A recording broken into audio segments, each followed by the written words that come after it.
Before we begin, take a moment to breathe. If you find value in stories that blend human emotion with timeless wisdom, consider subscribing to the channel. Your presence here supports mindful content in a noisy world. Now let us enter the story. Lena stood at the kitchen counter, stirring her coffee in slow, absent circles. Across the island, Eric scrolled on his phone, the silence between them as heavy as wet wool. The scent of toasted bread lingered, but neither of them had touched breakfast. To outsiders, they were the ideal couple, successful careers, 2 vacations a year, an apartment downtown with plants that never died. But behind closed doors, their marriage had turned into a carefully choreographed play. No yelling, no passion, just scripted smiles and routine intimacy, like 2 actors bound to a role they no longer believed in. Lena often wondered when exactly love had evaporated. Was it after the miscarriage? After his promotion? Or the day she caught him deleting a message with a sly glance? The same message she would later learn came from Ava, her closest friend. Ava, the one who helped her pick out her wedding dress, the one who cried during Lena's vows, the one who, unbeknownst to her, had been sharing more than just secrets with her husband. The betrayal wasn't loud.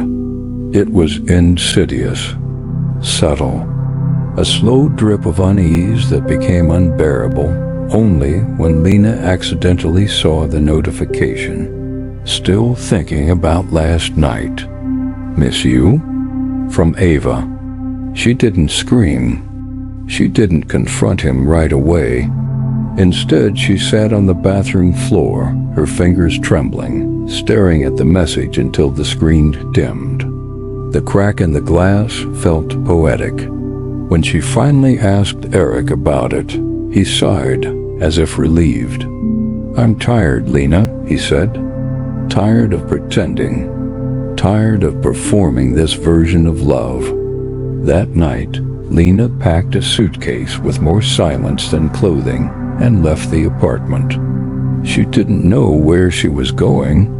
She just knew she couldn't stay in a home where the ghost of her friend slept in her bed.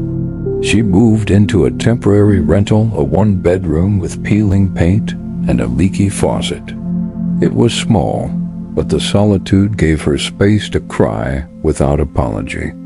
Every evening she'd stare at the ceiling and wonder, was I not enough? Then came the worst thought. Was she better than me? Her phone lit up constantly, friends offering sympathies, her mother's voice layered in judgment, Ava's name appearing once, then disappearing forever. But Eric never reached out again, not even once. The silence from him was the loudest betrayal of all. For weeks, Lena went through the motions. Work, wine, waking up with mascara on her pillow. She kept the lights on at night. Darkness scared her, not because of what was outside, but because of what it reflected inside. Yet something inside her refused to go numb. Something ancient. Something unbroken. It would take more loss, more unraveling, before she could hear it. Lena didn't intend to become the woman who downloaded 3 dating apps in one night. But heartbreak breeds strange cravings, not always for love, but for proof that you're still wanted. That your body, though bruised by betrayal, still registers desire. So she swiped, matched, met a man named Damon for cocktails at a rooftop bar. He was charming, with the kind of laugh that made her forget her name. They ended up in bed that night, and for a fleeting moment, she believed she'd won. But the morning after hit like a cold wave. Damon didn't kiss her goodbye. He didn't text. He didn't pretend it was more than what it was. Lena stared at herself in the mirror, mascara smudged, her collarbone dotted with fading kisses. She didn't feel empowered. She felt hollow. Used not because Damon was cruel, but because she had tried to use him to stitch a hole only she could mend. That week at work, things spiraled. She missed deadlines, snapped at a colleague during a meeting. Her manager pulled her aside. "Is everything okay at home?" he asked gently. Home. She wanted to laugh. Her home was now a shoebox with unpacked boxes and wilted flowers, each petal a symbol of a love that used to bloom. At night, she curled up on her mattress, scrolling through photos of her and Eric in better days, picnics, beach trips, weddings. All of it felt staged now. How could they smile so convincingly while decaying inside? She found herself stalking Ava's social media. The perfect captions, the radiant selfies. A part of Lena wanted to send her a message, maybe to scream, maybe to forgive, maybe just to remind her that they were once more than love rivals. They were sisters in a world of men who didn't understand women's tenderness. But she didn't write. She only stared and then closed the app. One Sunday, after another failed date and an empty bottle of wine, Lena stood barefoot on her balcony, watching the sun melt behind the buildings. For the first time in weeks, she wasn't crying. She wasn't numb either. She was still, and in that stillness a strange whisper emerged, not a voice, but a knowing. This isn't the end. This is the unraveling before the truth. She didn't know where it came from, but it didn't feel like hers, and she was ready to follow it. It happened on a Tuesday, gray sky, damp grass, the kind of weather that makes people cancel plans. But Lena went out anyway. She didn't know why. She just felt the need to walk. Wandering aimlessly through the park, she noticed a small gathering near the pond. A group of people stood in a semicircle, each holding a small basket. At the center was a woman in simple robes, her head shaved, eyes warm and patient. Curious, Lena moved closer. They were performing a life release setting, caged birds free, as an act of compassion. The woman explained it was a Buddhist practice to honor all beings, especially those who suffer in confinement. Lena didn't speak, but something about the ceremony stirred her, not because of the birds, but because of the stillness. No urgency, no ego, just presence. After the ritual, the woman approached her. "You seemed to be holding something heavy," she said softly. Lena blinked, startled. "You could see that?" The woman smiled. "You don't have to see the chain to feel the weight." Her name was Maya. She wasn't a nun, but had lived in several monasteries in Nepal and Thailand. They talked for nearly an hour, sitting on a damp bench as children squealed in the distance. Lena found herself confessing everything. The affair, the friend, the wine, the anger that felt like acid in her throat. Maya nodded, then offered just one sentence.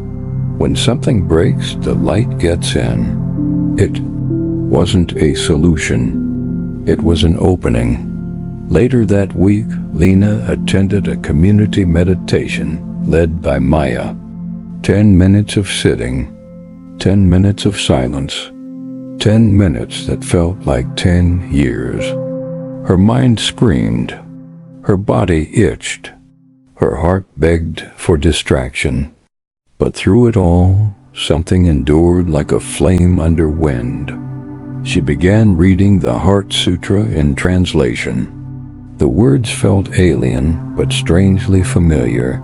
Form is emptiness. Emptiness is form. At first, it sounded like riddles. But slowly, she realized it wasn't trying to make sense. It was pointing to what was beyond sense. She started a ritual. 5 minutes of silence in the morning, phone turned off, no expectations. Then 10. Then 15. The world didn't change. Eric didn't call. Ava didn't apologize. But Lena changed. She was no longer obsessed with answers.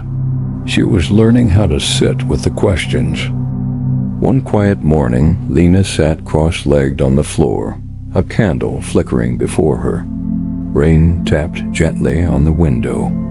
She had just finished her 3rd week of daily meditation. Not because someone told her to, but because something in her now craved silence more than stimulation. In the stillness, a memory surfaced, her wedding day, the exact moment Eric placed the ring on her finger. The look in his eyes wasn't passion. It was relief, like someone checking off a box. How had she missed that? And then another memory, her own reflection in the mirror, just before walking down the aisle. She wasn't glowing. She was holding her breath, smiling for the camera, not for her heart. She had loved the idea of being married, of being chosen, but she had never questioned whether she was choosing back. That realization broke something open. She hadn't been betrayed by Ava or Eric, at least not entirely. She had betrayed herself first, by staying silent when she felt lonely, by laughing at jokes that hurt, by avoiding her own truth because it might dismantle the structure she'd built around her identity. The heartbreak wasn't an invasion. It was a mirror. Lena began seeing things with more clarity. Eric didn't owe her salvation. Ava didn't steal her future. They were simply following their own delusions, as she had followed hers. And now she had a choice. Instead of clinging to the past, she could practice letting go.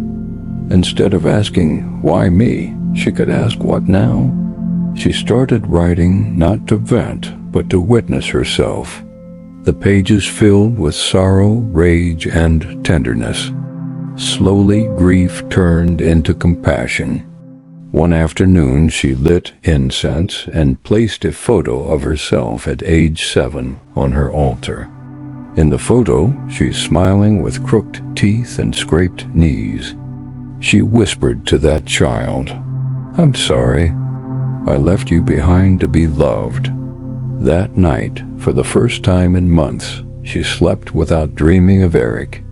She dreamed instead of water still, vast, holding her gently. Weeks passed. The world outside remained as chaotic as ever, sirens, emails, broken coffee machines, but Lena moved through it with a new kind of quiet. It wasn't numbness. It was presence.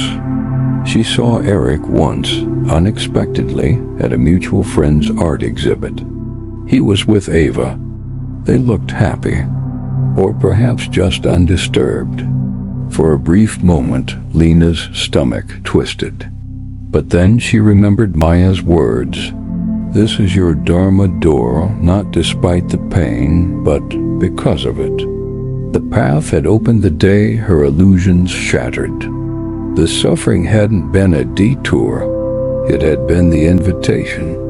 She didn't avoid Eric. She walked over, said hello, and smiled, not out of politeness, but from a strange well of peace. Later, Ava texted, "I didn't expect you to be kind." Lena didn't reply. She didn't need to. Forgiveness wasn't a performance. It was an emancipation. In the weeks that followed, she turned her morning meditations into ritual. Each session began with a question. What can I release today? Some days it was resentment. Other days it was guilt. One day it was the fantasy of how life should have been. She began blogging under a pseudonym, sharing her journey. Readers responded with tears and stories of their own. A fiancé who disappeared, a mother who never apologized, a friend who slept with a husband. The same heartbreaks in different forms. Lena realized something profound. Pain doesn't isolate us. It reveals our sameness. One evening, she sat with Maya at the same bench where they first met. "I never thought I'd thank the people who broke me," Lena said. Maya looked out at the pond. "You don't have to thank them. Just don't let the breaking go to waste." Lena laughed, and it was real. The journey wasn't over. There were still waves, triggers, occasional shadows. But now she didn't run from them. She sat with them. She had become both the wound and the medicine, both the fire and the ash, both the woman who was betrayed and the one who forgave. If this story touched something within you, share it with someone who may need it too. Subscribe for more narratives where ancient wisdom meets the struggles of modern life. And remember, sometimes the greatest clarity comes after we lose everything we thought mattered. Now, if you're standing at your own Dharma door, perhaps in the ruins of a relationship, or the silence after betrayal, here are 6 Buddhist-inspired techniques to transform that pain into presence. Here is the conclusion of the story, followed by the Buddhist reflection and suggested practices. 1. Sit with the pain, not against it. Instead of avoiding discomfort, learn to sit with it. Just like Lena in her morning meditations, allow pain to arise without judgment. Presence is the beginning of healing. 2. Embrace emptiness not as void but as space. As the Heart Sutra says, form is emptiness, emptiness is form. Your heartbreak isn't a hole, it's space. Space for insight, growth, new compassion. Welcome the unknown instead of rushing to fill it. 3. See the ego's game. When we say, "I was betrayed," what often hurts most is the collapse of the identity we clung to: wife, lover, trusted friend. Buddhism teaches that all things, including ego roles, are impermanent. Recognize the suffering of attachment to identity. 4. Practice Tonglen. Give and take. Breathe in the pain of others who feel as you do. Breathe out compassion. This meditation transforms your personal suffering into a bridge of empathy. You're not alone. You never were. 5. Forgive without needing closure. You don't forgive because they deserve it. You forgive because you deserve peace. Just as Lena smiled at Ava without bitterness, your peace doesn't require anyone else's apology. 6. Make the suffering sacred. Don't just heal, transmit. Journal. Share. Create. As Lena did through anonymous blogging, transform your journey into light for someone else. In Buddhist terms, this is Bodhicitta, the awakened heart, born from the ashes of personal pain.